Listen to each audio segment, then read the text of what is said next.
This is the day the Roman Empire finally ended. But here's the crazy part. Not in Rome, not at the hands of the barbarians you might have heard of, but in the shining city of Constantinople on May 29, 1453. For over 1,000 years, Constantinople had been more than just a city. It was the capital of Eastern Roman Empire, also known as Byzantium. To the Christian world, it was a fortress of faith, a bridge between the East and West, and one of the richest, most beautiful cities on earth. Its massive walls had stood for centuries, protecting it from invaders. Huns, Persians, Arabs, Crusaders, even the Black Death, all had come and gone, and the city stood tall. People believed it could never fall. But in 1453, Constantinople faced something entirely new. A 21-year-old sultan named Mehmed II.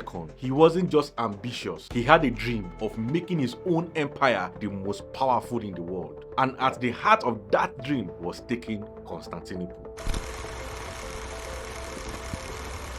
The young sultan had something no army before him ever had: gunpowder, and with it a terrifying new weapon, the largest cannon the world had ever seen. This cannon didn't appear out of thin air. A Hungarian engineer named Urban had once approached the Byzantines themselves, offering to build a powerful cannon for their defense, but the Byzantines couldn't afford his price, not because they didn't have the money, but because they think this wasn't necessary. Think of Constantinople as the world's most strongest city. Why would they need a random engineer to keep them safe? So they turned him down, but Urban didn't stop there. He decided to go to the Ottomans and present these new ideas to them. So Urban went to Sultan Mehmed instead, and the Sultan immediately saw his potential. In just 3 months, 90 days, Urban and his team built a monster. The cannon was over 30 feet long, so massive it needed 60 oxen and 400 men just to drag it across the countryside. To get it to Constantinople, the Ottomans had to flatten lands, repair roads, and even built bridges. The journey itself was an engineering miracle. When it finally arrived, the defenders of the city must have been terrified. This thing wasn't like anything they had seen before. It could fire stone balls weighing nearly half a ton. Imagine a massive boulder firing through the air with the power with exploding gunpowder behind it. That's crazy. When it landed, ground shook. The sound of the cannon echoed for miles. Each blast smashed against the Great Wall of Constantinople, walls that have kept enemy out for 1,000 years. But here's the thing, Urban cannons was powerful, but it wasn't perfect. It was so huge that it could only fire 7 times a day. After every shot, it needed hours to cool down, or else it risked exploding. In fact, smaller cannons, which the Ottomans had plenty of, did more of the consistent damage. But psychologically, the giant cannon broke the defenders. It made them feel like their time was running out. Mehmed didn't just come with a cannon. He brought an army of about 80,000 men, including his allied soldiers, Janissaries, who were one of the most disciplined soldiers in the world. Opposing him inside were just 7,000 defenders, made up of Greeks, Italians, and volunteers from across Europe who had come to help. The numbers alone made the situation almost hopeless, but still, the defenders refused to give up. For 53 days, the siege raged on. Day after day, the Ottoman cannons pounded the walls. Huge cracks appeared, towers crumbled, the rubble piled up, but the Byzantines were relentless. Every night, they rushed to repair the damaged walls, filling the gaps with rocks, rubble, and even broken statues. They launched daring raids, sneaking out of the gate under cover of darkness to attack the Ottoman camp and burn siege towers. Inside the city, the people prayed. Thousands gathered in Hagia Sophia, the grand cathedral that was the heart of Constantinople. Priests led processions, carrying holy icons through the streets. People believed a miracle would save them, just as it had so many times before. But Mehmed was determined. For him, taking over Constantinople wasn't an option. And the most crazy part of them all, he was clever. The city's greatest defense wasn't just its walls, it was also the Golden Horn, a stretch of water that acted like a moat. To protect it, the Byzantines had struck a massive iron chain across the harbor, blocking enemy ships from entering. No fleet had ever gotten past it, but Mehmed found a way. In one of the most daring moves of the siege, he ordered his men to drag dozens of ships out of the water, over land, and back into the harbor on the other side of the chain. Think Think about that for a second. Hundreds of men hauling heavy ships across greased wooden planks, rolling them over hills and fields, and then lowering them back into the sea. When the defenders woke up the next morning, they couldn't believe their eyes. Ottoman ships now surrounded the city from every direction. Constantinople was truly cut off. Still, the defenders fought on. They even managed to destroy some of those ships in a daring nighttime fire attack, but their supplies were running out, and no reinforcement came.